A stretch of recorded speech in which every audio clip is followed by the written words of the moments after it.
So before we get started with the formal part of the evening, I would very much like to open with a land acknowledgement. So I am in my office at United Way Oxford in downtown Woodstock, and I would like to begin this meeting by acknowledging that we are meeting on Indigenous land that has been inhabited by the Indigenous peoples from the very beginning. As settlers, we are grateful for the opportunity to meet here, and we thank all the generations of people who have taken care of this land for thousands of years. Long before today, as we gather here, there have been Indigenous peoples who have been the stewards of this place. We acknowledge that the land is the traditional territory of the Anishinaabeg, Lenape, Attawadan, and the Haudenosaunee. This territory is covered by the Upper Canada Treaties. We recognize and deeply appreciate their historic and current connection to this place. We also recognize the contributions of the Métis, Inuit, and other Indigenous peoples have made and are making, both in shaping and strengthening this community in particular, as well as our province and country as a whole. As settlers, this recognition of the current contributions and the historic importance of Indigenous peoples must also be clearly and overtly connected to our collective commitment to make the promise and the challenge of truth and reconciliation real in our communities, and in particular, to bring justice for murdered and missing Indigenous women and girls across our country, and in memory of the deceased children and survivors of the Indian residential schools. We always open our meetings with a land acknowledgement, but it is particularly fitting today, October 1st, on the day following the official Truth and Reconciliation Day, or Orange Shirt Day, which is also very commonly known. So thank you very much for joining us. And just as we get started, I'm going to share a little bit about United Way and who we are and why we do this. So United Way Oxford, really, I think one of the most important things to know is that we are 100% local. We are run and managed by a local board of directors. We raise our funds locally. We invest our funds locally. And we have deep community knowledge and connections across Oxford County to really understand local needs. And that allows us to help shape and craft and invest in local solutions. We are the largest non-government funded social service provider, a funder of other social services. And in addition to investing in other community partners and their vital programs in human and social services, we also provide programs and services ourselves to assist people across our community. And we have three real main bucket areas, if you will, for our focus areas. And one is to move people from poverty to possibility. Another is to build strong communities with healthy people. And the third is to support children, youth, and their families to ensure that they can thrive and that they have opportunities to, and can build resilience as they grow. And those are the areas that we really invest in. And we look at both here and now, what we call getting by investments. And we also look at getting ahead investments, because we know the opportunity to give someone a hand up, create a better future for them and their families is really, really vital. And so this is, of course, the fall. And for many people, they think of us as a fundraising organization. And of course, we are. I always like to point out, it is important to note that we only raise funds to allow us to make the investments in community social services that are required. This year in particular, I think it's important to note that we have had more than double the applications for funding, the requests for funding from our community partners, than we had last year. We have never experienced such an increase in requests for funding. And I think that sadly, that speaks volumes to the challenges that organizations are facing, because the individuals they serve are facing them. And more, it is very difficult for individuals and families, whether it's seniors or young folks just starting, it is very, very challenging for many to make ends meet. And sometimes, no matter what they do, those ends just do not meet. And so one of the topic tonight, which is food insecurity, is certainly an area that we invest in, as are areas such as providing stable housing, in our case, in particular, transitional housing, homelessness supports and street outreach, access to mental health and addiction services, in particular, walk-in counseling, and a host of accessible local youth programs to really help children grow and thrive. And so that's a little bit about us and why and what we do. And as I said at the beginning, these series are really important to us because we want to build community awareness and understanding on the social issues. We say that we are looking to shine a light on unignorable issues. And I think it not only builds understanding, but it builds opportunities for individuals that are watching, whether they're watching from work or their comfort of their own home. It might inspire you to get involved. It might inspire you to become a donor. It might inspire you to volunteer with us or with some of the other wonderful organizations that you hear about through these series. So it really is about bringing our community together. And we often say that, it takes a village. And so thank you for joining us tonight. We are glad that you are part of our village. And we are really grateful to have you here and to learn a little bit about this super important topic, and one that not everyone is really aware of. I will say that virtual sessions like this, which became the norm through the pandemic over the last number of years, are a fantastic way to connect. But please remember, they are far from perfect. So although I'm at the office, not everyone who's joining us tonight as a panelist is. And so if there's a dog barking or a cat walks across the screen, or any of the real life things that happen in virtual meetings, please just grin and bear it, and we carry along, because that is indeed real life. So before we introduce the panelists, I would like to extend a huge thank you to Street Produce Limited for sponsoring this evening's event. It really helps make a difference when we have generous local companies who believe in what we do and want to help us share that message. So Street Produce, thank you so very much for your commitment.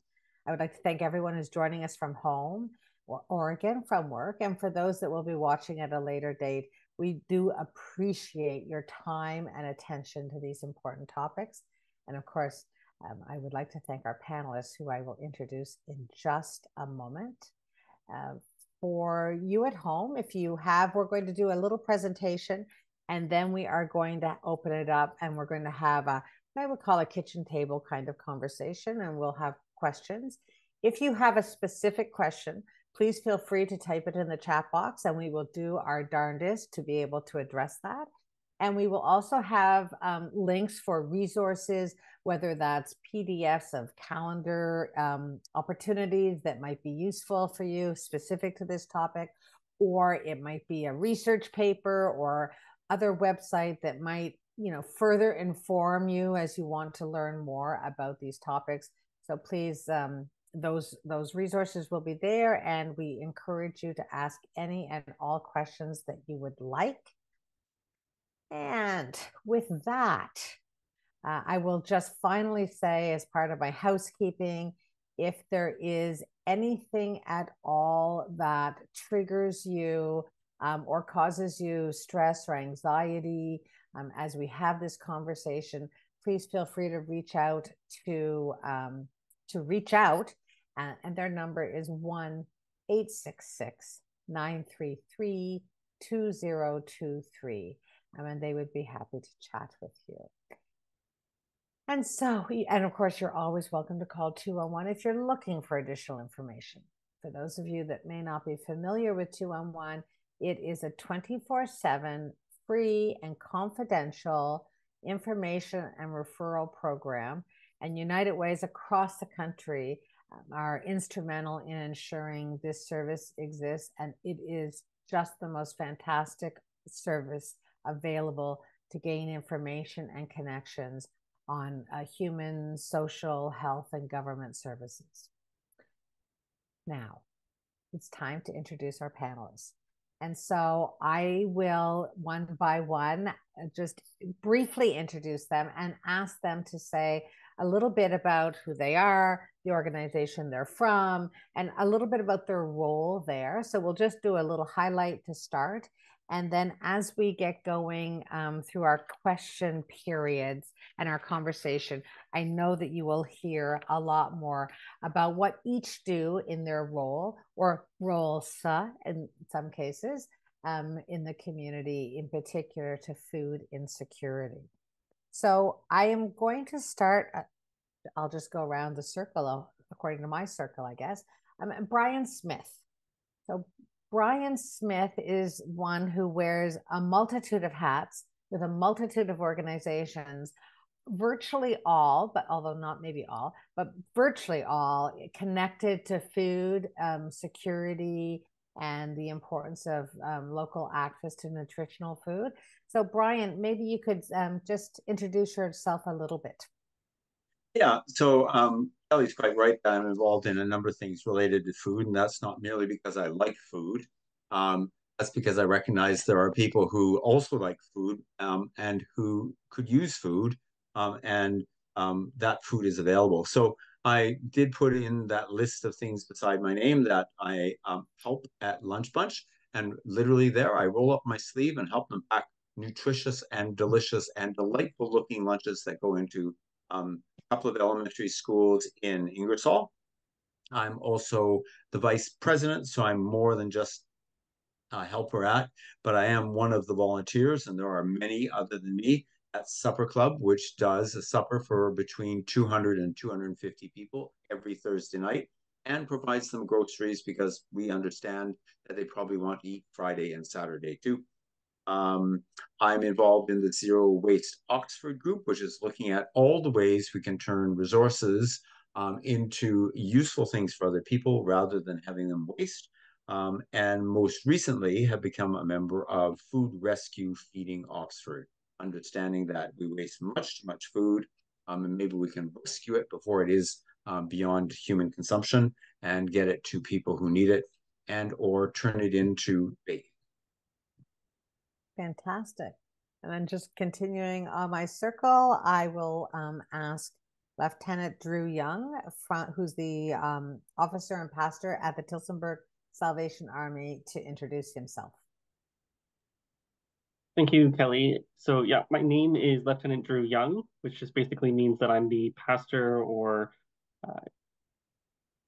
ministry unit lead in our area that does the social, which is called the Hub. You will hear that name quite frequently, the thrift store, and then our church aspect as well. And so the Salvation Army is committed to meeting human needs and transforming the communities across Canada. In Tillsonburg specifically, we work with local businesses and organizations to address the lack of access around food and build stronger and supportive communities that we are in. And through the Hub, we provide a breakfast program, a lunch program, emergency food services, and tackle underlying causes of the lack of food access that we are experiencing and help many local business partners to help us in that goal. We collaborate with the Tillsonburg Multi-Service Center and the Canadian Mental Health Association to offer comprehensive support as well. It's not just a food service, it is a wraparound aspect. And one thing, if I can somewhat plug, is that the Salvation Army is kind of known for two things. One, a thrift store or Christmas time, which is quickly approaching. And so as we approach that season, many Salvation Army locations across the country, but specifically here in Oxford County, as that is our focal point this evening, will be launching their Christmas campaigns. And so the Salvation Army in Tillsonburg, we have an annual efforts to include our food hamper program, so that it's to help at that extra busy time of the year, along with toys for families in need. with our own fundraising goal of $185,000 a year. We do our fundraising at Christmas time that does all the social, food, and other agency connecting aspects comes from that year donations. And so the Salvation Army remains dedicated to serving all people, giving hope today and every day. Thank you, Drew. I think, such an important piece to show the interconnection of programs and services and needs. It's tonight, although we're focusing on food insecurity and what that means, there are a variety of organizations who are doing that work and then some, building on the various supports. And unfortunately, we can't have a panel with everyone here, but we will refer to some of them and certainly mention the good works of others, because it does take truly the village to fill in so many of these connections. So next, I would like to introduce Shreya Shadiva, who's a health promoter with Southwest Public Health. And Shreya, would you like to say a few words to start? Of course. Thank you, Kelly, for inviting us here today. I'm really glad to be here. My name is Shreya Sachdeva, health promoter within the Chronic Disease and Injury Prevention team at Southwestern Public Health. Southwestern Public Health partners with local governments, schools, community groups, and health services to protect and improve the health of people living in Oxford County, Elgin County, and the city of St. Thomas. Southwestern Public Health also provides a variety of services and programs, such as our Healthy Babies and Healthy Children program, our sexual health clinics, dental health programs, food safety education and inspection. And we also work with community partners on poverty reduction efforts relating to income, housing, and food insecurity. And we also have a variety of programs and services available. Thank you. And last but not least, and also from Public Health, Southwest Public Health, Kendall Chambers. Hi, everyone. I'm Kendall Chambers. I'm a registered dietitian on our chronic disease and injury prevention team with Shreya at the health unit. So in my role, I am working on really raising awareness of the issue of household food insecurity and working with a variety of different community partners to try and increase access to food in our area to make sure that everyone is meeting their basic needs. Okay, so this is our great segue now to the presentation that we will watch, and then we'll regroup afterwards and talk a little more. But I think, food insecurity sounds a bit jargony, certainly in my mind, and yet it's what the professionals will refer to for folks that are really struggling to afford or to access food, in particularly healthy food. But I think there is so much we don't understand.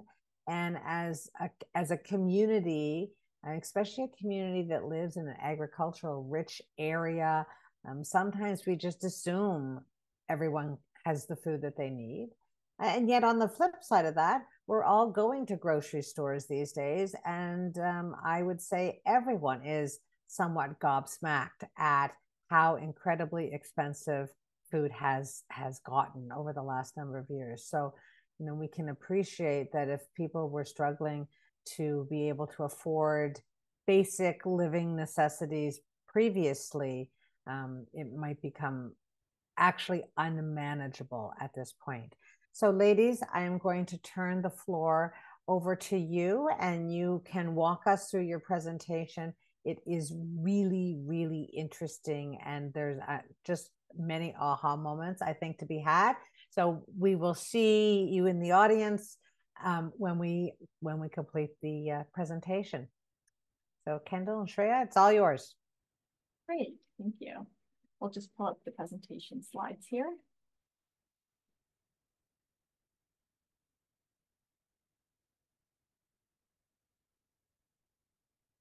Okay, so tonight Shreya and I are going to be providing some information on household food insecurity and sharing some local statistics. We're also going to touch a little bit on how household food insecurity impacts our community and discuss some policy-based solutions. So the information that we're sharing today can also be found in our report called Addressing Food Insecurity and Poverty. It was finalized at the end of 2023, so it's got pretty up-to-date data in it. We'll add a link to this report as we can in the chat, and we'll send it out at a later date as well. Please feel free to use the information in this report to have it as a conversation starter to raise awareness about this issue in our region. As much as possible, we've included local data. So for us, that's based on our health unit catchment area. So we're going to be looking at Oxford, Elgin, and St. Thomas together. And any data that we don't have that's local, we're going to share some information from Ontario or Canada. So just touching on what Kelly alluded to with the term food insecurity, we thought it would be good to start off with kind of getting into what food security or food insecurity means. So when people are food secure, it really means that they have the ability to access enough safe and nutritious food. And this is for their personal preferences, their cultural preferences, and dietary needs. However, every day there are many households in our community that have difficulty putting enough food on the table. So the term household food insecurity refers to a situation where households are lacking that consistent access to enough nutritious food. And this is caused by financial constraints. So we can see this with individuals or families that have insufficient or unreliable incomes. So household food insecurity is measured through the Canadian Income Survey. And as you can see here, 19.2% of the households, or almost 1 in 5 households in our region, are food insecure. When people are living with food insecurity, they may worry about running out of food, eat less food than they need, eat less nutritious foods that they can fill up on. They may skip meals or go an entire day, or even in severe cases, several days without eating.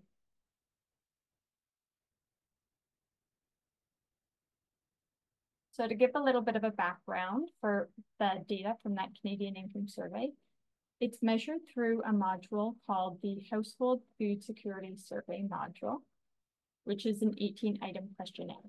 So based on how a household responds to that questionnaire, the household would be classified as either food secure, marginally food insecure, moderately food insecure, or severely food insecure.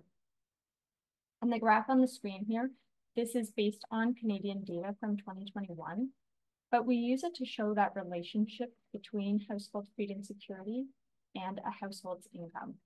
So you can see that those that are living with lower incomes on the left-hand side are at greater risk of experiencing household food insecurity. And in addition to those with lower incomes, we also see that households that may have unreliable incomes, and this can occur with employment instability, as well as those that have limited financial assets, are also more likely to experience household food insecurity. Okay, so the next few slides have some important stats for us to consider when we are thinking of income-based solutions. So this pie graph is really looking at, of everyone that's experiencing household food insecurity, what is their main source of income? And this is based on Canadian data from 2021. So if we pretend that there's 100 households in Canada that experience household food insecurity, we can then look at what their main source of income is. So you can see from that largest segment of the pie, this is households whose main source of income comes from wages, salaries, or self-employment. So in Canada, that would be about 60 of the 100 households. And this is quite similar to what we see in Ontario, which is 58.6%, or about 59 households. And we can see other main sources of income listed here as well. So there's private retirement, the seniors' public pension, COVID-19 benefits. So this data is a couple of years old. This is when CERB was available. Employment insurance, as well as social assistance. So social assistance, you can see, makes up 7.1%, or about 7 of the 100 households.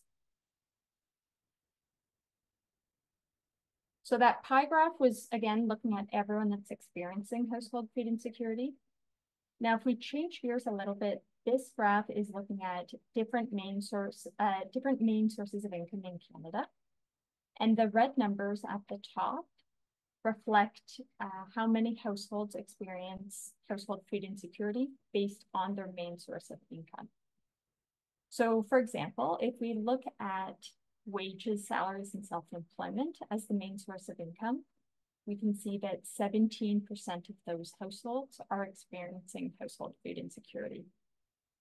Now, if we look at the largest bar, those who have their main source of income coming from social assistance, we can see it's much higher compared to the other income sources. So in Canada, it's almost 70%. In Ontario, it's a little lower, it's 52.8%, but still it's a large percentage of our population. So just to recap those two different graphs here, those that are relying on wages and salaries make up a large proportion of our population in Canada. However, only a small number of them are experiencing household food insecurity. And those that are relying on social assistance make up a smaller proportion of our total population, but many of them are experiencing household food insecurity. So when we consider both graphs, these figures are highlighting that wages, salaries, and social assistance levels are often inadequate for many Canadians to meet their basic cost of living.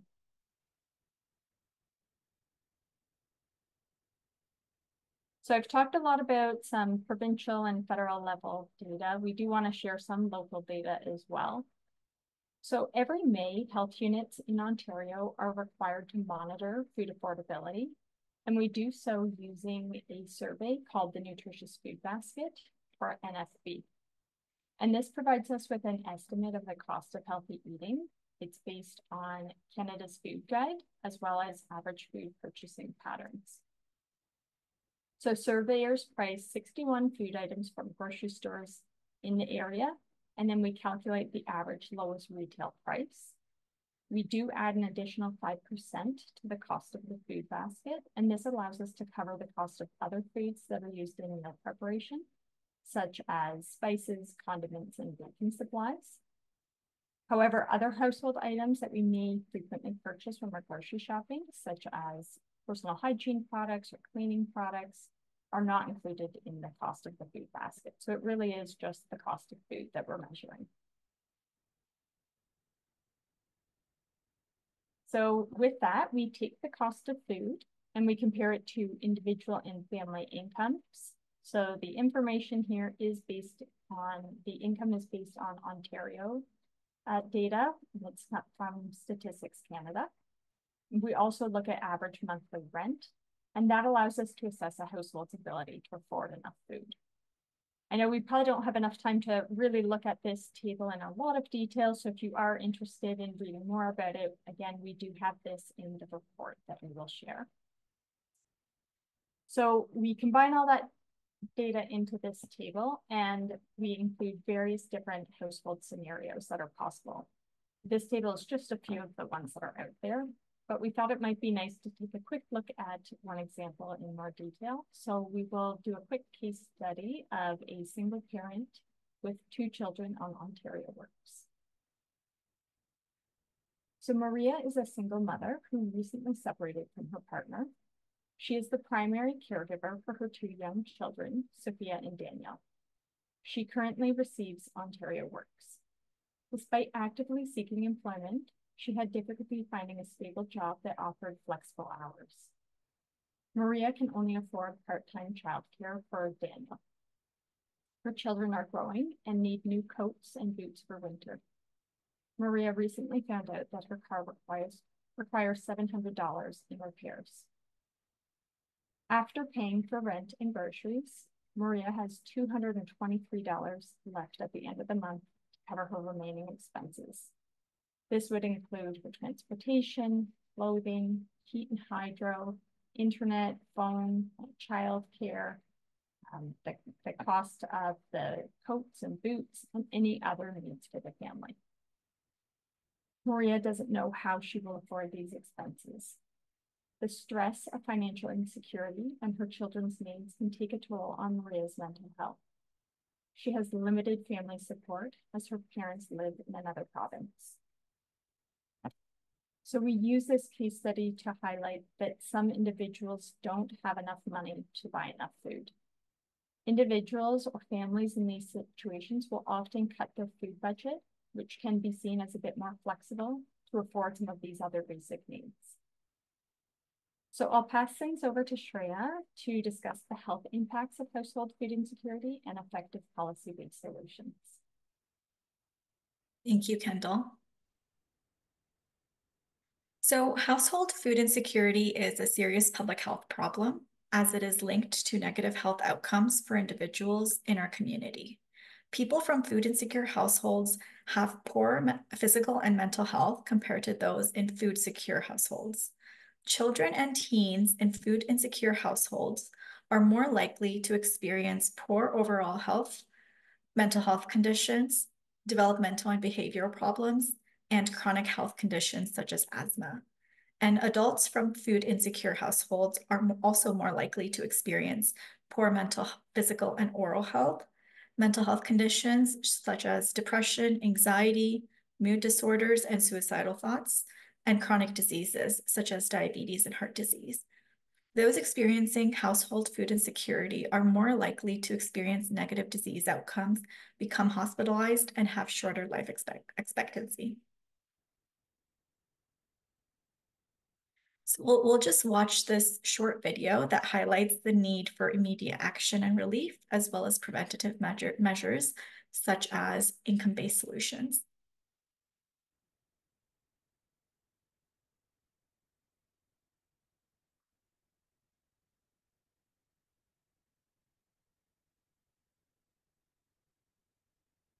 Just give me the thumbs up if it works. Imagine a warm, sunny afternoon. Suddenly, you spot someone in the river being swept downstream and struggling to stay afloat. Without hesitation, you jump into the river and help the person to shore. As you help that person dry off, you hear another cry for help. Someone else is being swept downstream.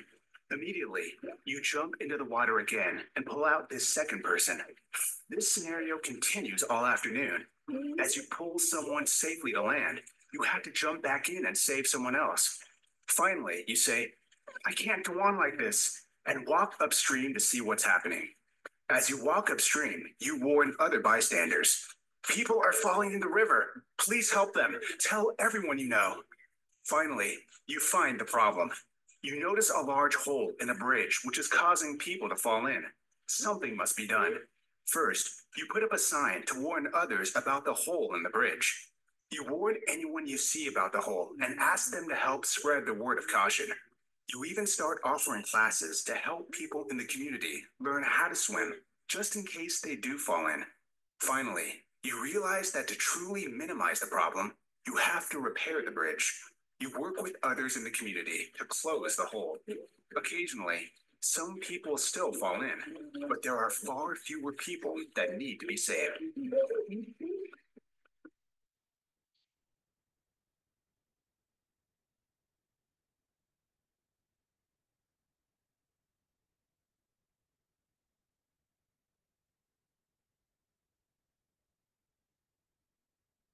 So food insecurity is not just about lack of food.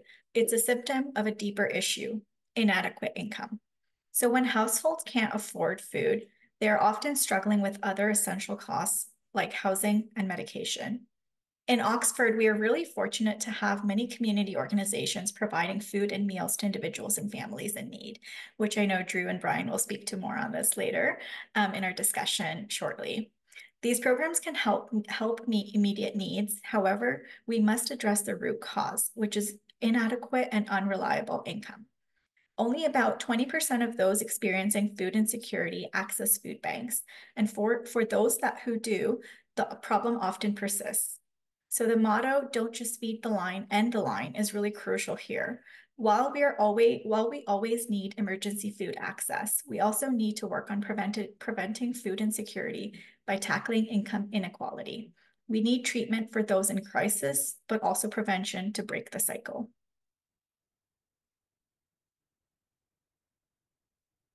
It's really important that we participate in community conversations around the root cause of household food insecurity and advocate for income-based solutions. For example, advocating for social assistance rates, it is evident through the income scenarios that those reliant upon social assistance are uniquely impacted. We have seen recent rate increase for ODSP and ASCD, Assistant for Children with Severe Disabilities, and these rates are now indexed to inflation. However, those receiving Ontario Works did not receive any rate increase. The income scenarios in this report illustrate that even with the maximum amount of entitlements and tax credits, social assistance rates are inadequate for households to afford basic needs. This is especially true for single adults without children. Social assistance rates should be indexed to inflation and align with the current cost of living.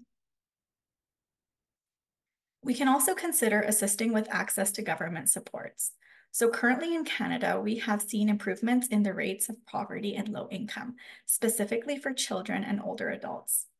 Recent income interventions and policies at a federal level have included the Guaranteed Income Supplement, GIS, for low-income older adults, the Canada Child Benefit for families with children, and the Canadian Emergency Response Benefit, CERB, which was delivered to citizens during a time of high need at the height of the COVID-19 pandemic.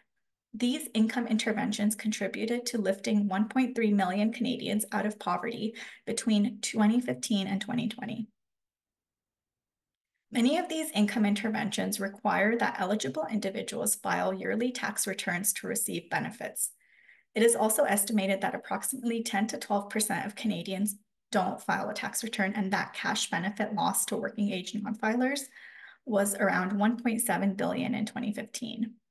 Interventions that assist individuals to complete yearly tax returns can therefore increase access to government benefits and income supports for those who need them the most. So what else can our community do? Jobs that provide a living wage are another opportunity. So living wage can be defined as the hourly earnings someone needs to earn to have an income that covers their cost of living. This is calculated annually by the Ontario Living Wage Network. These calculations consider the cost of living in a particular economic region, and for us, that's the London, Oxford, Elgin economic region. And it includes the cost of food, shelter, clothing, transportation, education and medical expenses, communication, and childcare cost. It also factors in government transfers and benefits that families would receive. So as of today, actually, October 1st, minimum wage has increased from $16.55 an hour to $17.20 an hour. This amount can be compared to our region's current living wage, which is $18.85 per hour. However, living wage rates are recalculated annually in November. The gap between minimum wage and the living wage represents a difference of about $3,217 before tax per year, or $268 per month for a person working full-time full year. This amount of money can significantly impact a household's ability to afford basic needs, such as food. Additionally, we can also support community work that addresses competing financial priorities, such as adequate housing, affordable transportation, and affordable childcare, which can also strengthen community partnerships that are focused on poverty prevention, such as income-based solutions, which allow for increased dignity and choice as folks are able to choose foods that are appropriate for their family from the perspective of age, stage, preferences, culture, and much more. Thank you. That concludes our presentation.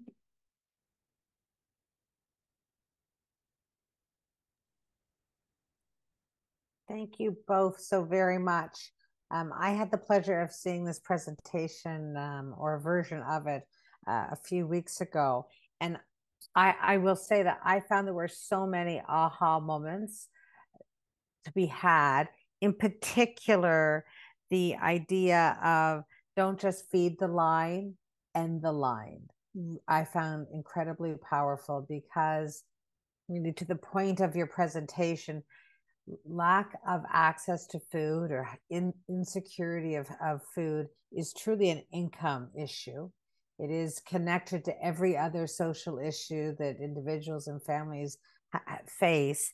And by feeding individuals through programs in the here and now, we are serving a purpose, an important purpose, absolutely, but we are not solving the problem at all. And so that idea of ending the line, ending the need for people to actually have to line up to access food and services, I think is incredibly powerful. I hope those of you at home also had a lot of great takeaways. I think when it's laid out with the different charts and to understand some of the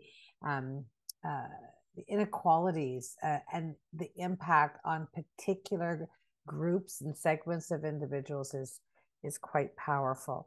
So we're going to move into our conversation, and we're going to talk about a variety of different things.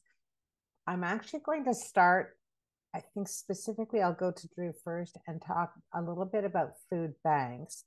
And why I think that's important is because I think most people, when they're thinking about food insecurity and how we are going to help people who really do need additional supports to access food, I think all of us immediately think of food banks.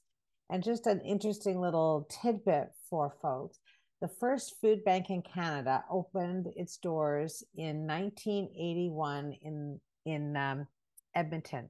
And for those of you that remember the early 80s, it was a time of it was an incredible recession. The cost of oil had gone through the roof. The mortgage rates had gone through the roof. The cost of everything, inflation had gone through the roof. It was unbearable for many, to the point where people were quite literally walking into banks and leaving keys on desks saying we can't do it anymore. And so a food bank in 1981 was designed to help for a very temporary period of time, and so to just help people get through that particular bubble in the economy. Unfortunately, we still have food banks, and from that first one in 1981, we now have over 700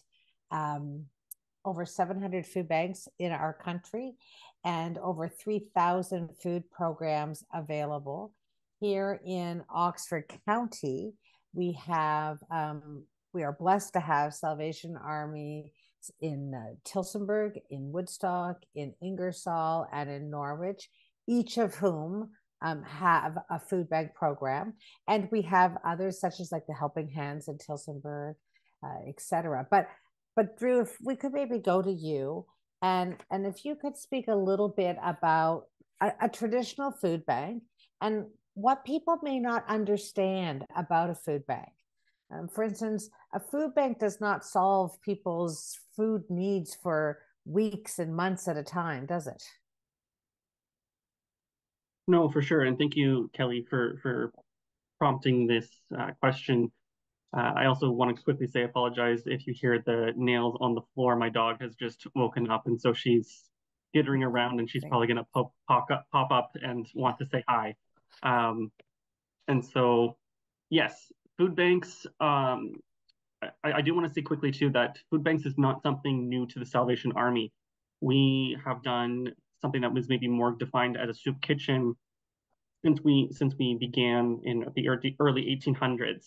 And so this is something that we are quite familiar with. And so in our modern context, because I think that's where we want to focus today, you would often see food banks that are giving out anywhere between a starting point of 30 pounds per family. Everything is based on family size. So if you're single, if you're just with a partner with kids, everything is going to be calculated out. But a 30-pound food assistance, it would be seen as average, and then you just add on to that as needed.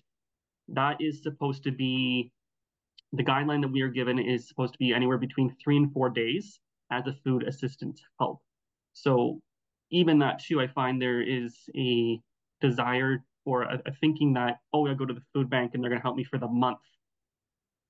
The line is supposed to be 3 to 4 days. And so what does that look like? And often as well, because of the nature of helping with food banks, is there are going to be the non-perishable food items that can last relatively long, because we don't know when the next food help is going to come in for us to then give out to other people. And I want to be specific that I'm also speaking to Tillsonburg.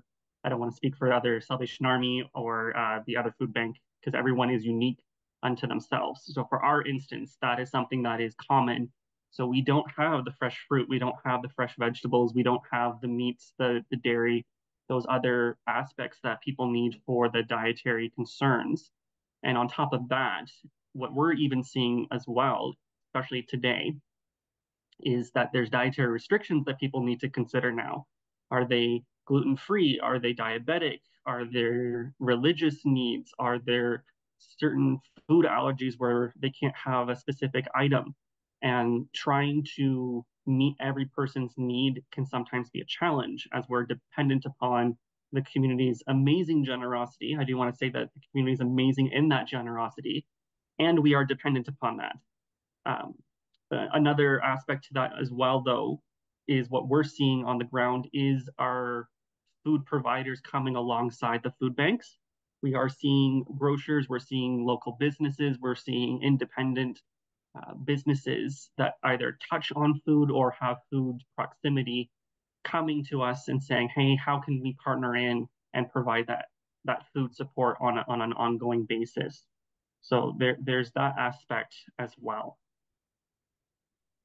I think that that's a lovely addition, because you really do paint the picture of what shelf stable foods are, and we will often have volunteers from different workplaces, and we'll connect them to a food bank and go in and do a day of caring and some good deeds. And what I can tell you is, when we bring a group of volunteers into a food bank to work for a day to help sort shelves and move boxes and go through all of those things, every single person will say at the end of the day, they will never donate to the food bank in the same way again. So they will never go through their cupboard and pull out those cans that are old, that are covered in dust, that nobody ate because nobody likes whatever it was. They will be so much more mindful and intentional about the kinds of food that they donate, which I think is also a wonderful example of when people know better that they do better, because you are right, we have a very, very generous community and they want to help, but they just need to know how. And I think, again, you are speaking for your particular food bank, but I think generally speaking, these are the experiences. Food banks rely on community support, as do the rest of the social service sector, whether it's in terms of donations of dollars or donations of canned goods or jars of peanut butter or whatever, school snacks, etc. And so if there's a way to maybe help influence what those donations could look like, that's one way to help address the current need, for sure. But it again doesn't really solve the problem. It just helps in the here and the now. And I'm going to throw this question out to everybody, but through the presentation in particular, we really heard about the income-based solutions, because this is connected to just the sheer lack of affordability, that people are making decisions between paying the rent and paying the heat and hydro or putting food on the table. And so for people who are living in poverty and searching out supports, recognizing that it's a day or two of food here and it's 4 days of food there, it's quite literally a full-time job to be moving around and looking and searching. It's certainly not a dignified way in which to provide services, although all the wonderful groups are doing the very best they can, but it's challenging for individuals. And so does anyone want to jump in on some opportunities that could make food more accessible to individuals across Oxford County who are looking for help in the here and the now? Brian. Yeah, absolutely. And Drew reminded me of the particularities of each particular group that are doing things. And I want to also talk about the generosity of donors and of volunteers who give lots of time and energy to doing this project. But ultimately, if we can't move upstream, we will continue to have the same problem. And right now, what we have is a problem that's getting worse because of all the income factors or lack of income factors you talked about. I think some volunteers feel a little bit like they're dancing as fast as they can. There are some things about food that could save people some money, both volunteers and donors, but also those people who are food insecure, because we have some problems about food in that we lack education about food. Um, there has been a lot of talk about food choices, and we realize that people eat less variety of foods, particularly fruit and vegetables, than they did a generation or two before. So, and because of that, then people's money doesn't stretch as far because if item B that is not on sale, but that's something that they are used to eating, but items C, D, and E that they have no idea what to do with are on sale. Then part of the solution there is education around those foods about what you can do with them and what you can do so that in fact meet the three criteria of bridges out of poverty. There was a lovely bridge in this, so maybe I should do a bridge metaphor too, where it says that food should fill you up, food should taste good, and food should be appealing to the eye. And Kendall and Shreya will jump on me and say, and be nutritious. But I'll say it right now. And if you can do that with foods and provide variety of foods, then you're going to get there as well. So there's lots of stuff to be done around that about the small number of food things. And one of the things that happens at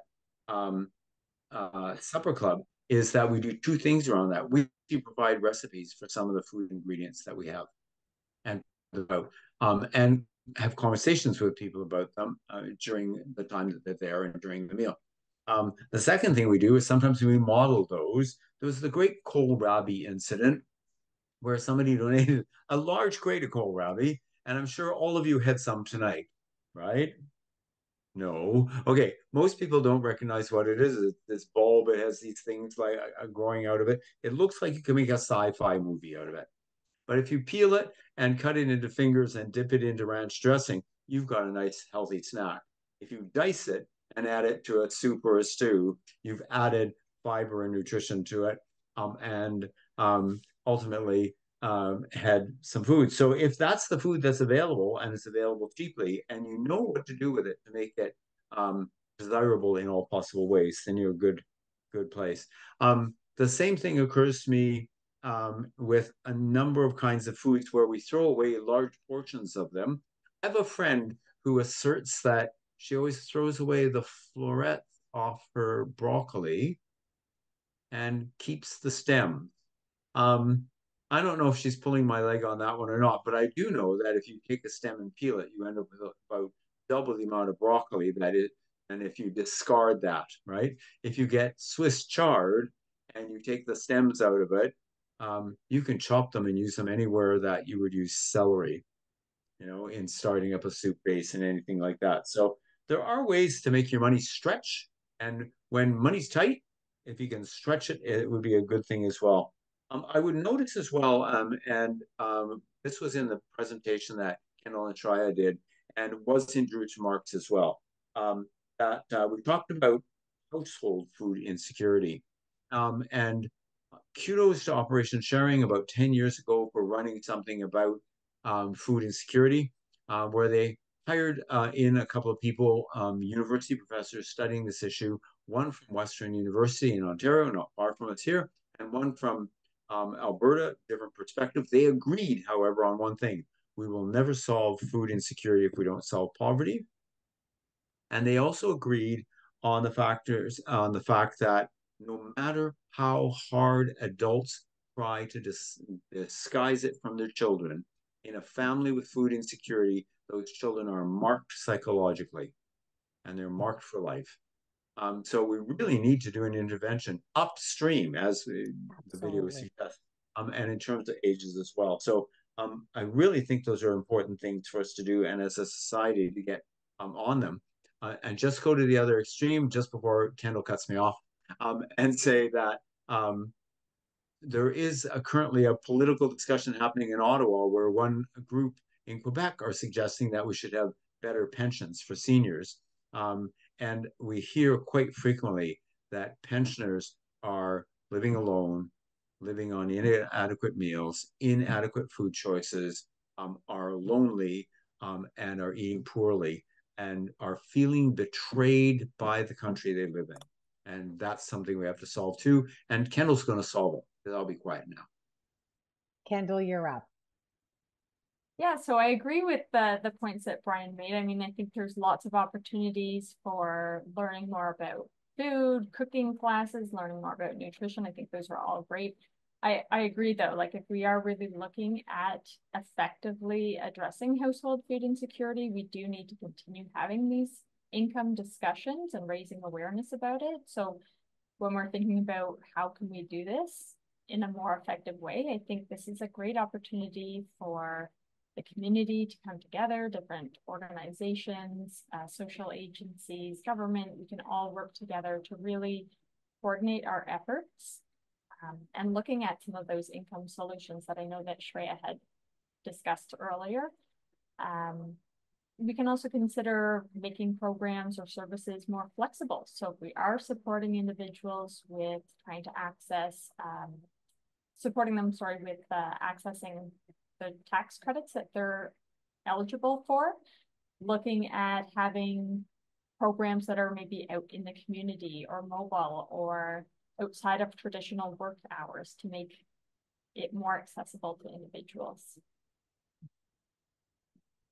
Just before I get to you, just before I lose my train of thought, I just want to jump onto a point that Brian made about we were discussing the generosity of the community, and we truly are so fortunate to live in Oxford County where people truly want to help their neighbors and they donate and they volunteer, etc., to make a difference. But I think, when we talk about, especially when we're thinking about food programs, whether, in particular food banks, people are thinking about the donating of the food. But Brian made a point about the incredible work of volunteers.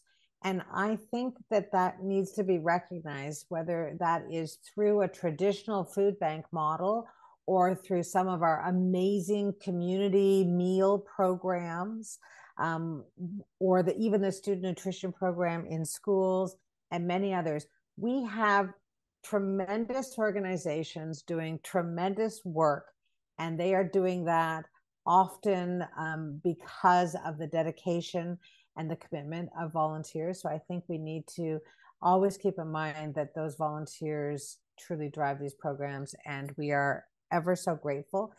And I think also with that in mind, we need to be really aware that it's sometimes painted as if we have a lot of duplication of services.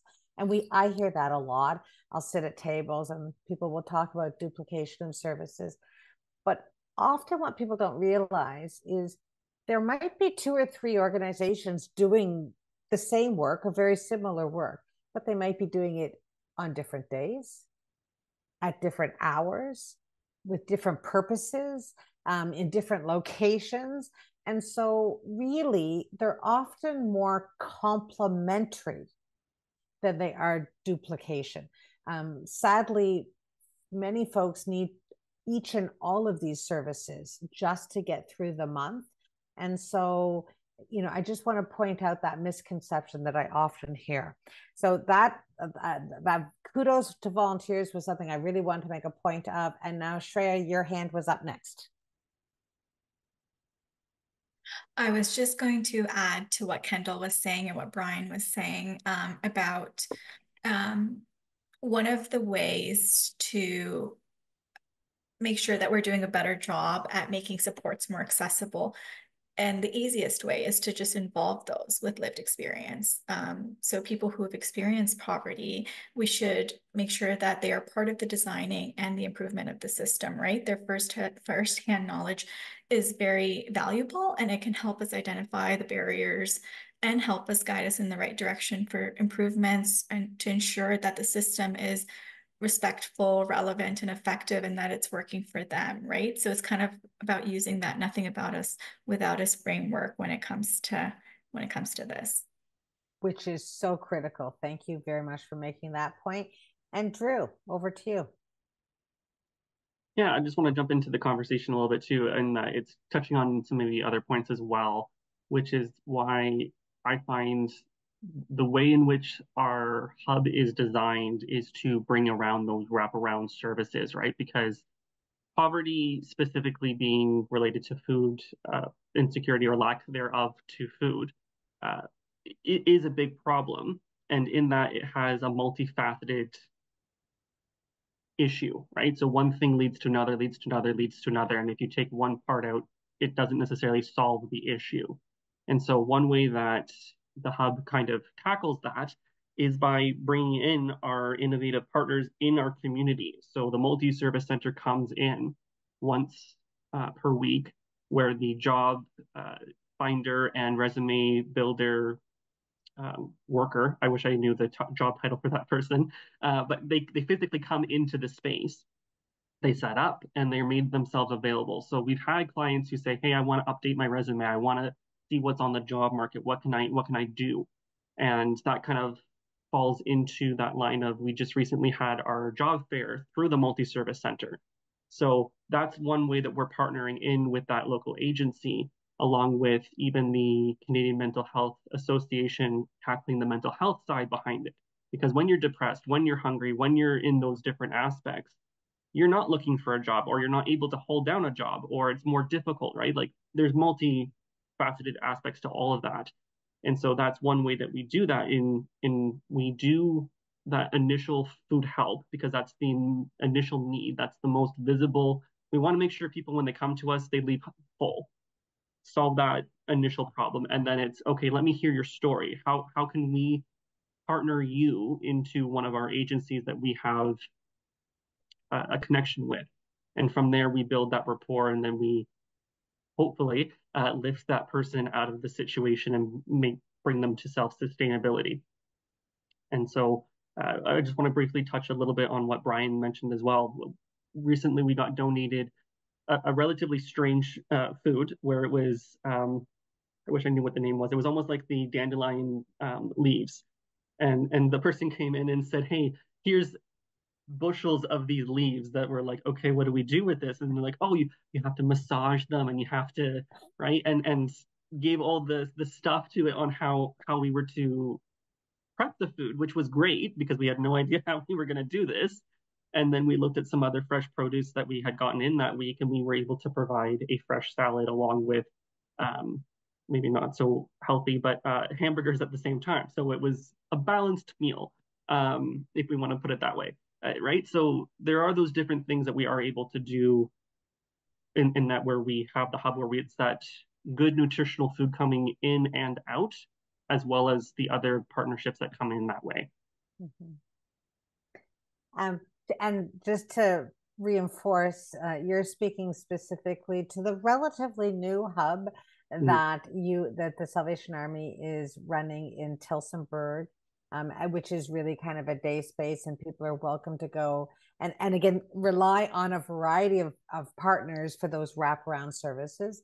And we are also in Woodstock very fortunate to have Operation Sharing, who provides similar types of programs, a little bit different but similar, that again have a food component, have a safe space, and sort of that welcoming environment, and the community partners. So again, it truly does take a village, and to cover all of these areas that people do require some assistance for it. Not everyone, but many do. Brian, you have a question? Just to point out too that some of the people that we think need assistance are also the volunteers. Mm-hmm. So we have lots of people who find meaningful ways to contribute to the community that maybe aren't waged, but actually build their links in the community, which is good, but helps others in the community as well. We don't ask our volunteers what their financial data is because that would be invasion of their privacy. But we're aware of some of those people who ask quite politely if they could take something home because, quite frankly, their shelves are bare, we assume. And so I think we need to be aware that people can participate in a community in multiple ways and wear multiple hats at various places on the spectrum simultaneously. And we shouldn't forget that maybe some of the volunteers that are helping to sort the shelf-stable foods, or maybe some of the people involved in the food preparation at the soup kitchens and various other kinds of meal services, great for them to have a chance to sit down and chat with some other people over a plate of delicious food. Absolutely. And that is so important. Going back to this, it's not a duplication of service. We don't know what goes on in people's homes and in their environment. It is not always, whether we're talking food insecurity or homelessness or anything in between, things are not always what they seem. And one program, one service, one organization cannot serve all people and is not appropriate or available to all people. And so that really does matter. Drew, just before I get back to you, if I could swing back to Brian, because you just touched on the meal aspect. And so while we've been thinking about food and helping with food boxes and sort of those shelf staple kinds of items, the importance of community meals, that sense of belonging and togetherness that happens all over our county in a variety of ways is really fundamental for some people's sense of belonging and well-being. And because you're involved in many of them, Brian, could you speak a little bit about your experience with those meal programs? Yeah. So when we started STICH Supper Club several years ago, the first couple of nights were so quiet. It was eerie. But by about the third or fourth time, people were making friends. So we can assume that these people didn't have a lot of friends in the community already. We're quite lonely. And then they made friends, and the conversations continue. And there are people among those who come in and greet each other like long lost friends on a weekly basis. So, and we know that that is hugely beneficial on a psychological side. In this, clear on that. That belonging is one of the things that acts against various other kinds of mental health for people. Our seniors, oh, sorry, I was just going to say, our seniors, we have 3 seniors organizations or centers across the county, and they do communal meals as well. A perfect example of the importance of bringing family together and having that safe space to be comfortable and well fed and have conversation. Yeah. Sorry, go and ahead. That's not restricted to seniors because, and I'll wear my lunch munch hat here as well, we know that when kids get their meals in the current format, which is to deliver bags into the school, that those kids are having conversations about what's in their lunch and about, I've got celery sticks and carrot sticks, but I actually don't like celery. Can I trade you my celery sticks for your carrot stick? So there's some transactional conversations, but there's more than that in the conversations while they're having lunch. So it's good for all ages to have conversations with people. And I really love watching Supper Club again. I really love watching intergenerational conversations when I see some of the seniors there talking to some of the youngest people as well. Not necessarily their grandmas or their aunts, but it's another adult in the room who thinks, okay, that kid maybe would like me to say hello to them. Or the kid decides that they're going to adopt an additional auntie and a grandma and expand their family to the voluntary family as well as the bloodlines. So those are really good things for our community. They are. And, you know, now maybe we could just take a moment to think about the student nutrition program, which is something United Way Oxford has funded since, I think for probably 25 plus years. The student nutrition program is in almost all of the schools, the publicly funded schools across Oxford County. And would our friends at Public Health maybe like to say something about the reason why this universal student food program is so important? Yeah. So students can come to school hungry for many reasons. It might not just be that food insecurity. So kids might not be hungry in the morning, or they might not choose to eat enough, or they might have an early bus schedule or before school sports, or endless reasons. So having a universal program really lets children, all children actually, access the program. And this is regardless of that real or the perceived need. Having it universal, where all kids can access it, also takes away the stigma. So for those that really are hungry and need that food, they can access it without any feelings that might be associated with going to access it. It also gives them the opportunity to thrive just the same way as other kids do, because we see that when kids are getting food in these universal free school programs, there's better attendance rates, there's improved memory, better participation in class, improved problem solving, so lots of benefits. So giving kids that access is so important.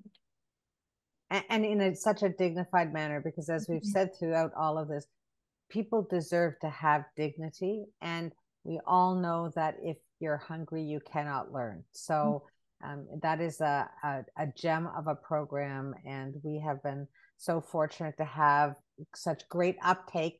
And again, kudos to the volunteers, because there are so many volunteers that are in the school slicing and dicing and chopping and serving and really making sure that those fresh foods are getting distributed to all of the classrooms.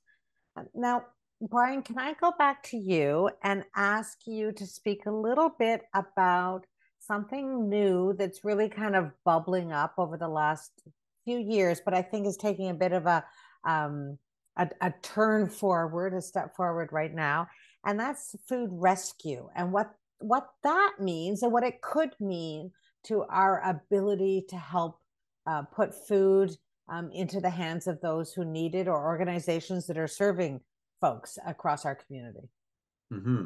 So we've talked earlier about how we are in a place of agricultural production, which produces masses of wonderful food.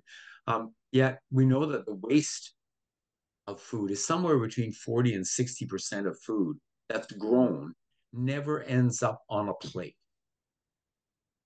So obviously there's a need for us to intervene at some point and get that food from those people who are growing it or are processing it or distributing it to the people who are at the other end and who aren't in line for that. So there are some organizations around us, and in fact, some organizations within Oxford County as well that are working on that. And there is a new group, and everybody around this group here is somewhat familiar with this group, who are saying there must be some way we can intervene in food distribution so that less food ends up wasted, so that we're much quicker in finding it, we access it in quantities, we redistribute it in appropriate quantities, and redistribute it appropriate foods for the various groups. So I'm not sure what Drew would have to say about the consumption of fish in Tillsonburg, but I know that I know that in Ingersoll there are lots of people who eat fish. They all claim to be Downeasters. Whereas in Woodstock, I know that organizations have more difficulty having a clientele that accept fish. So you need to actually figure out what's wanted at the end of the stream and make sure that you sort those things around. And so there is a group of people that have pulled in some business people, figuring that they'll understand logistics and organization and those sorts of things, and will help all these groups and all the people present who are like dancing as fast as they can to systematize things, to build actually more capacity in all of the groups that are doing this. So that, for instance, if Drew gets a truckload of fish and knows that that's just not going to sell, so to speak, in Tillsonburg, who to contact. And that contact then will produce a quick movement of that fish to somewhere where it can be kept safely stored and transferred appropriately so that it ends up being offered directly to people or it ends up as part of a meal. I think the work that's being done right now is really showing potential, good potential, and the opportunity going forward on how we can maximize and leverage is really, you know, the world is our oyster there, Brian. We really That's might be able metaphor. to make Yes. exactly. Yeah. Okay, now one of the other things that I had noted that's a little bit on the rescue theme, although a bit different, is best before dates. And I know Brian has something that he would like to share on that. But before we go to Brian, would the ladies from Public Health like to chime in on what what you know about public or best before dates and what the public may not actually understand about best before dates? I can chime in, although I think I might be stealing some of Brian's words here if I do. So a lot of times we see package, like anything that's packaged basically has a date on it. And when we see that, we often think if it's past that date, it's expired. However, the dates are typically best before dates, which are more of an indicator of the quality or freshness rather than if food has actually spoiled. Only a couple of food items, such as like supplements and infant formulas, actually have an expiry date. And so if it has that expiry date, we would caution throw it out. But if it's a best before date, it's kind of a use your judgment. Obviously, if you're in doubt, we'd say throw it out. But there's lots of times when food is perfectly good. You think you have a box of cereal and it's a week past its best before date, it's probably okay.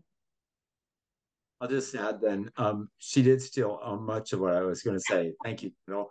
But if you are somebody who might doubt yourself about what dates you would look at, there are two very authoritative sources you could consult. And one is Second Harvest, will tell you on food items what things last what period thereafter. And actually the Canadian government, if you Google search Canada Health best before, you'll get a complete listing and it will talk about what kinds of foods you can keep longer or shorter times past the best before dates. What are the reasons to eliminate some of them? And I'll just give an example. So if you have a can of potatoes and a can of tomatoes, and you think, okay, their best before date is the same, they're both beyond that date by a certain amount of time, the potatoes are safer to keep at length than are the tomatoes because the tomatoes are acidic. Eat at the can. So, and it tells you all those things in a listing that runs to about 5 pages from Canada Health. Best before dates will lead you to it, and it's a really good guide. So it's really useful in the context that I've been working in and helping people. And it's also really useful when folks are seeing those things and thinking, oh, great. And it also will help the people who are looking to shop in a store and not full price when they're examining some of the things that are in the trolley that says reduced. And then they can look at them and say, yeah, this is reduced, but it is still edible food and it will still provide me nutrition, quantity, and looks, and therefore mean I have some money left to add something else to the budget or to the diet. Yeah. Okay. Thank Now, you, Kendall. As I said at the beginning, we do have some resources that we've put out that are in the chat. And it's important to know, again, different organizations across our community that are doing just some amazing, amazing work. And before we get to our kind of final round of questions and comments, I would really like to just quickly give a shout out to the organizations and their staff and their volunteers and their donors who do what they do to help in our community and truly are making a difference. And so when I look at our friends at the Oxford County Community Health Center do these wonderful calendars of food services each and every month. And they do one for Ingersoll, one for Tillsonburg, and one for Woodstock. I believe it's available on their website as well as others, including, again, 211. When in doubt, you can call 211 and they can certainly help. But for those who are looking to donate or to volunteer, I just want to quickly give the shout out to these wonderful groups that are doing work. And so when we are looking at Tillsonburg, we, of course, have our friends at the Salvation Army. We have St. Vincent de Paul that do a program. Open Doors community meal through the Faith Presbyterian Church. We have a community table by Cycles of Light. We have the In the Light community dinner at the Upper Deck Youth Center. We have the Helping Hands Food Bank. And of course, we have St. Paul's United Church. So that's in Tillsonburg specific. Then in Woodstock, we have our Food for Friends program that is run by Operation Sharing, as well as their sharing table, which is a meal program where you can go and pay what you can for a wonderful meal that is available. And I believe it's 3 days a week at College Ave United Church. We have the Salvation Army here, of course, the Cycles of Life community outreach table. The Rotary Club also runs an outreach table for food, and we have a Sunday supper with friends through one of the local churches as well. And then in Ingersoll, our friends over there, again, Salvation Army doing amazing work. Operation Sharing is also there with their Food for Friends program. And just a little shout out on the Food for Friends program. That's a little bit different. It is a model that has really been incredibly well received in that it's a gift card program where people, instead of getting a handout, get a gift card.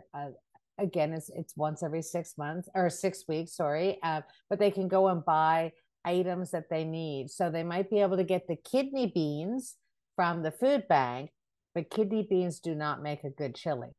Hamburger helps make the good chili, or ground chicken or turkey. So they're able to, again, leverage those opportunities. We have Cycles of Life doing a table, community outreach table in Ingersoll as well. The Ingersoll District Inner Church, and of course, as Ryan has mentioned this evening, the STICH Supper Club, which really started with a small group of volunteers who wanted to make a big difference in that community meal and bringing people together. And it truly does that. It's quite phenomenal. So just a thank you to everyone who's involved with all of those organizations and more, because there are informal groups doing work. And then there are also organizations, as we said, like the senior centers and youth groups. And in fact, there's a lot of workplaces now that have food programs as well, or other organizations, service organizations, who might be helping with employment or might be helping with another aspect, but recognize that food is necessary to help the individual that they're trying to help. And so there are a lot of organizations who are doing everything they can to meet the need here and now, and certainly would like to see changes in that upstream approach where we could truly make a difference and people didn't need assistance in getting access to available and healthy food. So we're down to the last few minutes of our session, and I would just maybe really quickly throw out to each and every one of you, if there was one takeaway or one opportunity that you would like someone at home to think about based on our session this evening and trying to share a little information on what food insecurity really is, what would it be? So Drew, I'll start with you and then I'll go around the circle. Thank you, Kelly. So the key takeaway I hope that our listeners and viewers leave with from tonight would be that those coming to food banks could easily be your neighbors, your friends, your families members. Many people are just one paycheck away from needing food assistance.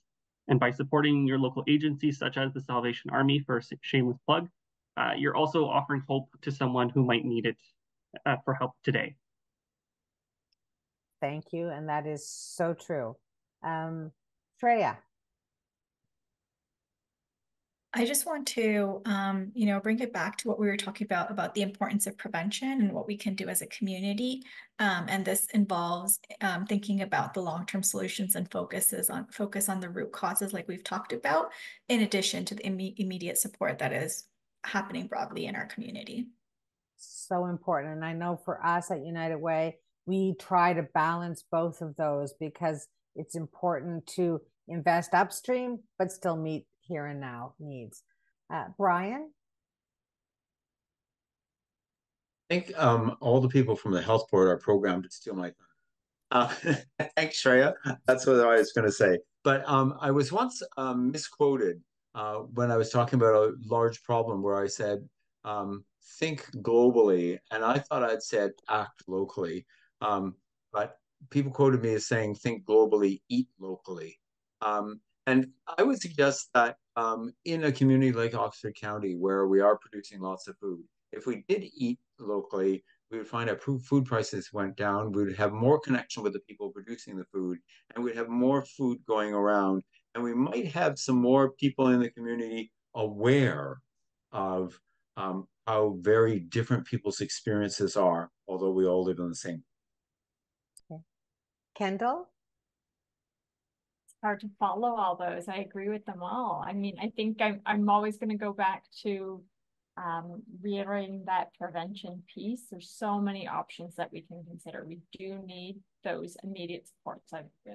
We're lucky to have all of those generous groups and volunteers.